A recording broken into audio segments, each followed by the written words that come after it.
Good evening guys. Ay mag-start na naman tayo sa ato ang pagtuon sa Biblia o pagbasa sa Biblia. So dito na tayo sa katong punto na gipalayas na sila sa Eden, si Adan at saka si Eva kay nagman na sila og parusa sa ilang nahimong kasalanan.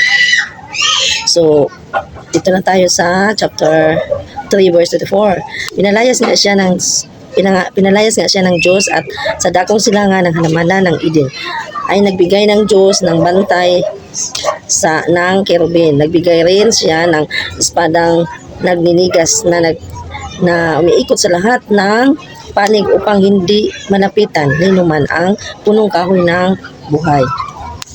So pinalayas na sila doon sa Garden ng Eden.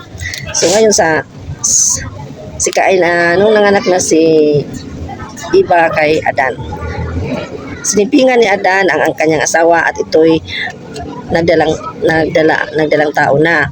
Nang isilang ang kanyang panganay na lalaki ay sinabi ni Eva, "Nagkaroon ako ng anak na lalaki na tulong ni Yahweh. Kaya Cain ang ipinangalan niya nito." So ang una niyang anak ang pangalan niyang anak ay isang lalaki at pinangalanan niya ng Cain. Sinundan si Cain ng isa pang anak na lalaki at Abel naman ang pinangalan nito. Naging pastor ito si Abel at si Cain naman ay Abel naman ang ipinangalan nito. Naging pastor ito at si Cain naman ay naging magsasaka. Si Cain ay isang magsasaka at si Abel naman ay isang pastor ng mga hayop. So silang dalawa ay naghandog sa Panginoon. Naging pastor ito at si Cain naman ay nagiging magsasaka. Dumating ang panahon na si Cain ay naghandog kay Yahweh ng ani niya sa bukid. Nung naghandog siya ng ani niya sa bukid si Cain at kinuha naman ni Abel ang isa sa mga panganay ng kanyang kawan, pinatay niya ito at inihandog ang pinakamainam na bahagi ni Yahweh ay nasiyahan niya ito at si Yahweh at nasiyahan kay Abel at sa kanyang handog. Okay. So si Cain naghandog sa Panginoon ng kanyang mga ani at si Abel naman kumuha naman siya ng mga hayop niya, isang hayop na yung pinakamaayo na hayop kanang iya pong gihandog ngadto iyang katay din iyang gihandog sa Ginoo. Iba kasi dati guys yung maghandog ka ng ilahang sunugon tapos muusok na makaamoy na ang Diyos sa usok. Yun ang ganing naamoy ni Yahweh, naamoy ng Diyos ang handog ni Abel. Nasiyahan siya sa handog ni Abel kaysa kang Cain. Ngunit hindi niya kinalugdan si Cain at ang handog nito. At dahil dito hindi mailarawan ang mukha ni Cain sa tindi ng galit. Kaya sinabi ni Yahweh, "Anong ikinagagalit mo, Cain? Bakit ganyan ang mukha mo? Kung mabuti ang ginawa mo, dapat kang magsaya. Kung masama naman ang kasalanan ay tulad ng ang ginawa mo, dapat kang magsaya. Kung masama naman ang kasalanan tulad ng mabangis na hayop na laging nag-aabang upang lapain ka. Nais nitong pagharian ka, kaya kailangang mapaglabanan mo ito." So lagot kayo si Cain. Dili maduwing ng iyang mukha sa kalagot niya sa iyang kanaganing kapatid ba parang nagsilo siya, nainggit siya, no? So maunang karon ang ato ang nasunod na mga inggit, galit sa ato ang isig katao, isig kaigsuon o unsa mo pa o kahit ano pa ninyo relasyon, no? Kasi kung sa tingin mo na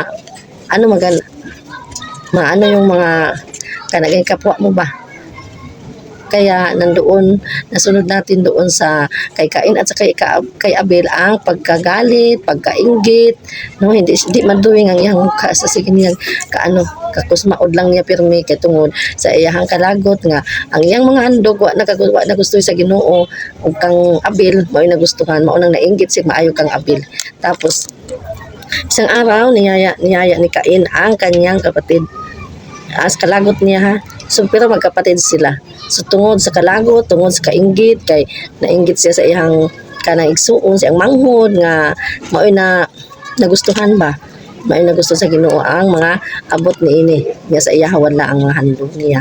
Wala nagustuhi. So, iyahang kuan, iyahang niyaya ni Cain ang kanyang kapatid.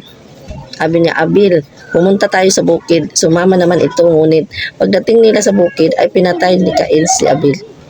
Tinanong ni Yahweh si Cain, nasaan ang kapatid mong si Abil? Sumagot siya, hindi ko alam. Bakit?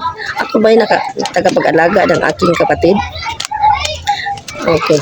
So, pag-abot nila dito, sa iyahang kalagot, sa iyahang kainggit, pinatay niya ang iyahang kapatid. No, grabe no, kanagani napatay gid ang iyahang ang iyahang igsuon tungod lang sa iyahang kainggit, tungod sa iyang kalagot, ang iyahang handog wala nagustuhan sa Ginoo. Kay ang kang Abil ang nagustuhan tungod kay ang kang Abil nindot kaayo ang handog niya ngadto sa Ginoo, mao nagustuhan niya. Mao nagustuhan sa Ginoo. So sa iyang kalagot, iyang gipatay ang iyang igsuon.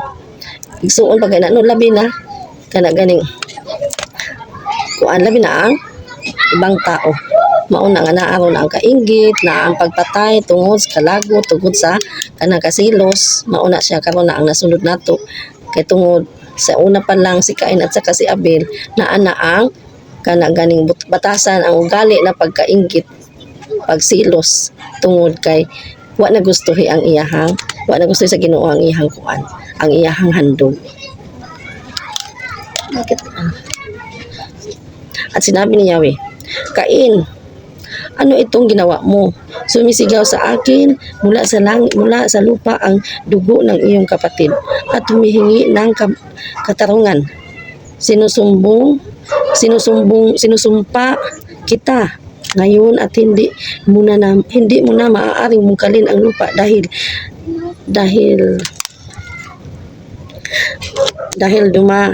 dumanak doon ang dugo ng kapatid mo na iyong pinaslang. Bungkalin mo man ang lupa upang tanman, hindi ka mag-aani. Wala kang matitirhan at magiging lagalag ka sa daigdig. Napakabigat namang parusa ito, sabi ni Cain kay Yahweh.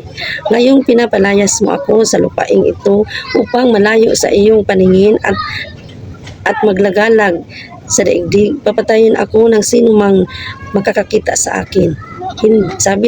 Sagot ng Diyos, hindi sagot ng Yahweh. Paparusahan sa 7 ibayo ang sino mang papatay sa iyo.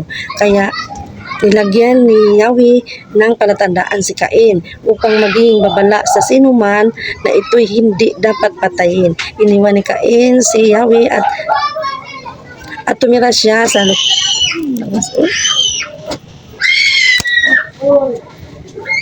Yahweh at tumira siya sa lupain ng Nod, isang lugar sa silangan ng Eden. Okay, sa pagkasala ni pagpatay ni Cain sa iyahang igsuon na si Abel, ganing giparusahan siya.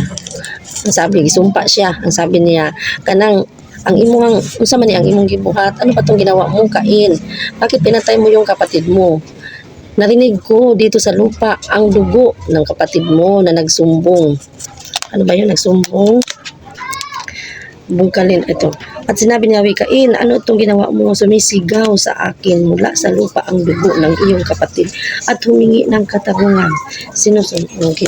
So, doon sa iyang ipatayan sa iyang manghod, yahas na sigurong gidunggab kasi may dugo na hingagas.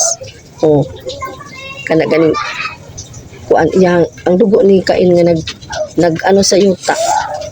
Grabe no, naas ang Ginoo dito sa langit, unya nabati niya ang dugo. So ang ibig sabihin, ang dugo ay buhay. No, buhay talaga ang dugo, no. Siya ang naghatag og ganing kuan. Narinig sa Ginoo ang dugo na sumisigaw sa kanya. Na sumisigaw na ganang hinanghingi ng hustisya. Grabe no. Once pala na naipatayon ang isang tao, yung dugo na yun na nahulog o kanang kuanta ba na kanang ano da sa lupa ba, Nagsumbong pala yan, o nagtawag pala yan, sumisigaw yan sa Panginoon. Ang dugo. Buhay ang dugo, no? Kasi sumisigaw siya doon sa Panginoon na nanghingi siya ng hustisya. So, ang Ginoo, bisan pa, ikaw nagtago din ha, o dito yung suod ka pa dito sa yungib, kung saan ka man banda na sulok, nagtago na doon mo pinatay ang isang tao, alam yan ng Panginoon. Kasi yung dugo ng tao na yan na pinatay mo, sumisigaw doon sa langit, sumisigaw doon sa Ginoo na nanghingi ng hustisya. So, sa pagdating ng panahon, paparusahan ka din sa ginawa mo sa kapwa mo. Kung ikaw ay pumatay, kung ikaw ay nagkasala sa isang tao, no? Nakita yan ng Panginoon sa ang ginawa mo kasi sumigaw doon at nanghingi ng hustisya. Nakita yan ng Panginoon lahat. So, giparusahan siya, giingnan siya. Kaning yuta, dili na nako, kahit anong bungkal mo, dili na nako tagaan ka upuan, kanang abot. Dili ka na dire, dili ka na makaano og kanang kuan siya ha. Sinusumpa kita ngayon at hindi mo na maaaring bungkalin ang lupa dahil dumanak doon ang dugo sa kapatid mo na iyong pinaslang.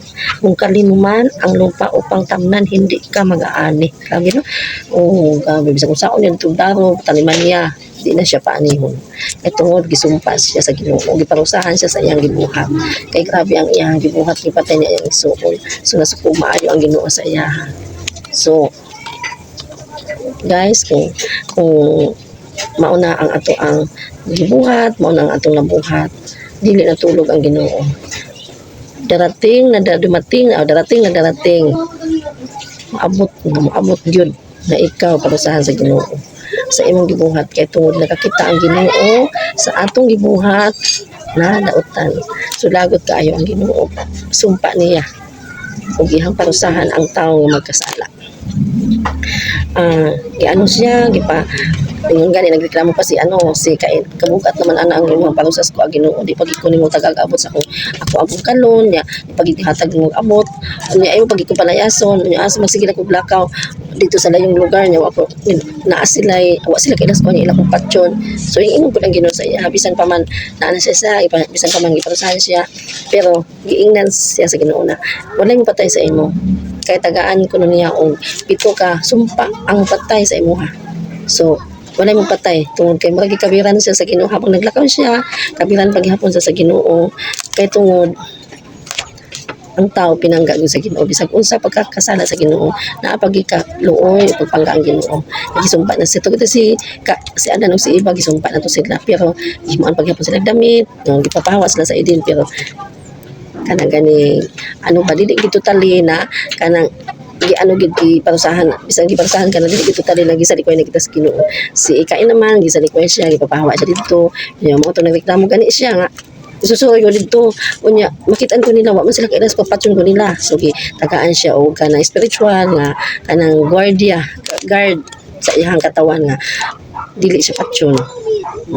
So makitaan siya dito nagsusuroy way mapatay sa iya tungod kay naa spiritual nga na kanang guardia sa iya nga aron dili siya patyon kay mo patay sa iya tagaan sa Ginoo 7 ka sumpa kay sa sumpa parusahan niya ang mapatay sa iya.